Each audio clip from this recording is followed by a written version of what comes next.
বিইজনিল্লাহ মোহাম্মদ জয়ীফ শহীদ হয়েছেন। মোহাম্মদ জয়ীফের স্ত্রী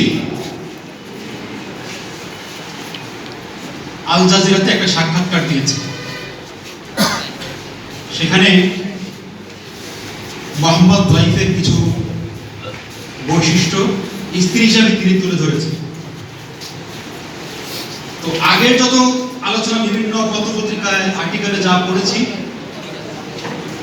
এই ওই যে হাদিসটা বললাম, রাসূল করিম সাল্লাল্লাহু আলাইহি ওয়াসাল্লামের যে হাদিসটা বললাম, তোমাদের মধ্যে সবচেয়ে উত্তম মানুষ সে যার ব্যাপারে তার স্ত্রী ভালো উত্তম সাক্ষী দেয়, সেই হিসাবে মোহাম্মদ জয়ীফের স্ত্রী শহীদ বিইজনিল্লাহ যেই ওনার ব্যাপারে যেই কথাগুলো বলেছেন আল জাজিরার প্রতিনিধিকে, চারটা কথা বলেছেন। আমি চারটা কথা বলি আমার আলোচনায় শেষ করব। প্রথম যে কথাটা আমাদের স্ত্রী বলেছেন যে মোহাম্মদ জয়ীফ এমন ব্যক্তি যে আসলে শহীদ হওয়ার যোগ্য।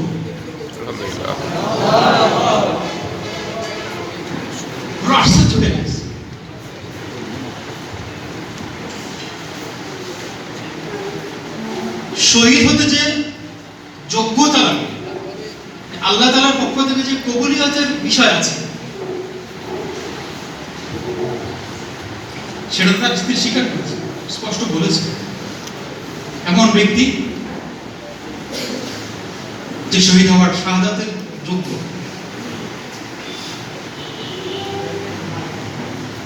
আমরা দোয়া করি আল্লাহ তাআলা আমাদেরকে যেন শাহাদাতের যোগ্য করে গড়ে তোলেন, আমিন। এবং আল্লাহর এই জমিনে হয় আল্লাহর দ্বীন অথবা শাহাদাত, এই হিসাবে যেন আল্লাহ আমাদেরকে প্রতিষ্ঠিত রাখেন, আমিন। দ্বিতীয় কথা তিনি বলেছেন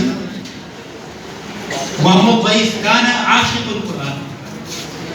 তিনি বলছেন জয়ীফের একটি বৈশিষ্ট্য ছিল তিনি কোরআনের প্রেমিক ছিলেন, তার অন্তরে কোরআনের অগাধ ভালোবাসা ছিল। মোহাম্মদ জয়ীফের স্ত্রী বলছেন যে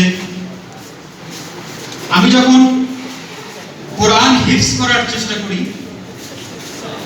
মোহাম্মদ জয়ীফ উনি চেষ্টা করেন কোরআনকে তাতবিক দেওয়ার, কোরআন অনুযায়ী নিজের জীবনকে গঠন করার।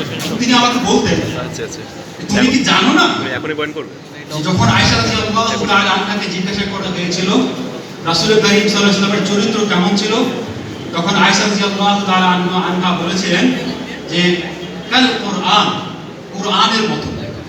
মোহাম্মদ জয়ীফ বলতেন যে আমি আয়েশা রাদিয়াল্লাহু তাআলা আনহা নবী সাল্লাল্লাহু আলাইহি ওয়াসাল্লামের ব্যাপারে যে সাক্ষ্য দিয়েছেন যে তিনি কোরআনের মতো ছিলেন, আমি আমার চরিত্রকে সেই কোরআনের আলোকে গঠন করতে চাই। সুবহানাল্লাহ। আমি চাই আজকের এই সেমিনারে যারা উপস্থিত আছেন, আমরাও প্রতিজ্ঞা করি আমরা যেন আমাদের জীবনকে সেই কোরআনের আলোকে সাজাই, যেই কোরআন, যেই রাসূল করিম সাল্লাল্লাহু আলাইহি ওয়াসাল্লামের চরিত্রের ব্যাপারে বলা হয়েছিল যে কানা কাল কোরআন, তিনি কোরআনের মতো ছিলেন। তিন নম্বর যে কথা তিনি বলেছেন, তিনি শারীরিক এবং মানসিকভাবে সম্পূর্ণ পবিত্র একজন মানুষ ছিলেন। তিনি যখন ঘরে আসতেন তখন তার থেকে সুগন্ধি ছড়াতো, এবং তিনি যখন কথা বলতেন তার পোশাক ছিল একেবারেই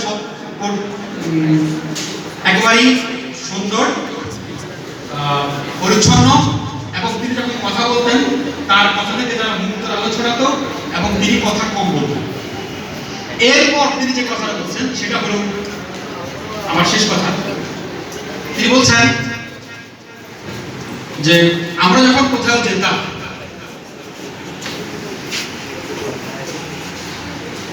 সেখানে যদি তিনি কোনো দরিদ্র মানুষ দেখতেন, অভাবগ্রস্ত কোনো মানুষ দেখতেন, কানা ইয়াবকি কাসীরান কাসীরান কাসীরান।